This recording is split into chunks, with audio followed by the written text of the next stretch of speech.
അതെ, പുറകെ വരുന്ന ആ വണ്ടി കുറെ സമയമായിട്ട് നമ്മളെ ഫോളോ ചെയ്യുന്ന പോലെ ഉണ്ടല്ലോ. സൈഡ് കൊടുത്തൊന്ന് കയറ്റി വരും. അവര് കേറി പോകുന്നില്ലല്ലോ. പിന്നെ നമ്മുടെ ഈ പോക്ക് ആർക്കൊക്കെയോ തീരെ പിടിക്കുന്നില്ലെന്ന് സാരം.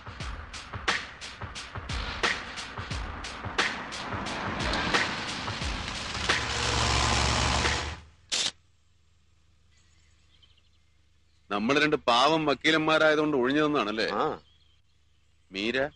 ഓ മീര.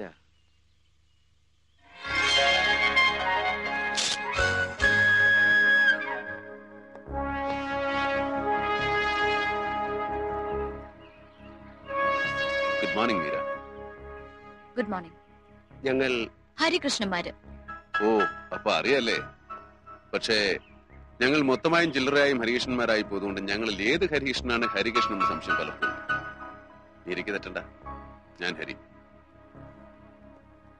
ഞാൻ കൃഷ്ണൻ. അപ്പൊ കാര്യത്തിലേക്ക് കടക്കാം അല്ലേ? കടക്കാം. മീര അഗാധമായിട്ട് ദുഃഖിച്ചിരിക്കുന്ന ഒരു അവസരമാണ് ഇത് എന്ന് ഞങ്ങൾക്കറിയാം. മീരയെ ദുഃഖിപ്പിക്കുന്ന അതേ കേസുമായിട്ട് സാഹചര്യവശാൽ ഞങ്ങൾക്കും ബന്ധപ്പെടേണ്ടതായിട്ട് വന്നു. പക്ഷേ നിർഭാഗ്യവശാൽ മീരയുടെ അച്ഛന്റെ എതിർകക്ഷികളായിട്ടാണ് ഞങ്ങൾക്ക് കോടതിയിൽ ഹാജരാകേണ്ടി വന്നത്. അതിന്റെ തുടക്കമായിട്ട് മീരയുടെ അച്ഛൻ ചുമ്മാ പിടിച്ച് ജയിലിട്ടിരിക്കുന്ന പൊട്ടനെ ഞങ്ങൾ കണ്ടു.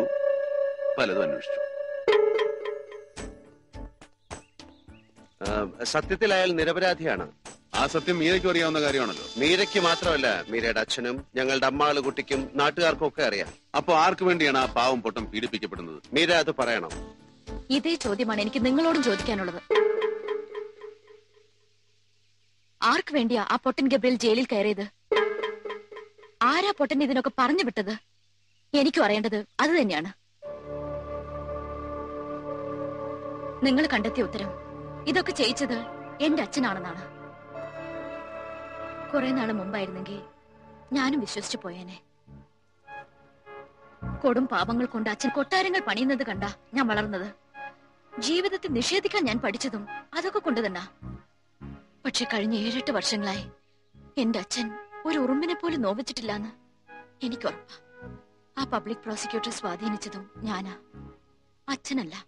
അപ്പോ നിരപരാധിയാണെന്നറിഞ്ഞിട്ടും ബധിരനും മൂകനുമായ ഒരു സാധു മനുഷ്യന് ജാമ്യം നിഷേധിക്കാൻ വായാടിയായ ഒരു വക്കീലിനെ വിട്ട് ഒരു കൊച്ചുകുട്ടിയെ പരസ്യമായി നിർത്തി ആഭാസം നിറഞ്ഞ അപവാദങ്ങൾ കൊണ്ട് അടിമുടി കുളിപ്പിച്ച് വീർപ്പ് മുട്ടിച്ചത് ആർക്ക് വേണ്ടിയായിരുന്നു?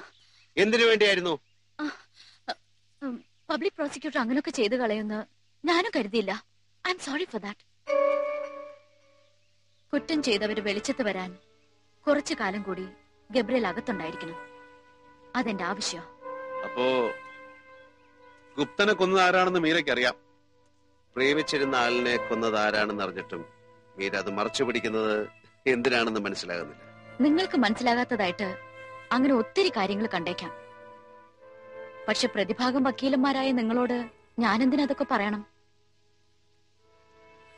ഈ കേസിൽ നമ്മൾ എതിർകക്ഷികളാ. ചോദ്യങ്ങൾ ചോദിക്കുമ്പോ അത് മറക്കണ്ട.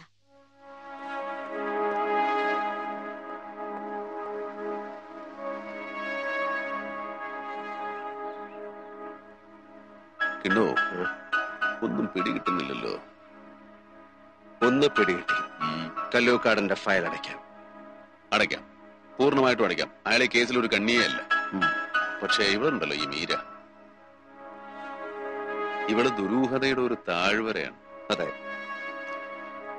അമ്മാള് തൊടുത്തു വിട്ടത് ശരിക്കും ഒരു ഊരാക്കുടുക്കിലേക്കാണല്ലോ. ഈ ഊരാക്കുടുക്കുമായി നമ്മൾ ആ നീലത്താഴ്വരയിലേക്ക് ഇറങ്ങുന്നു. ഹരേ കൃഷ്ണ.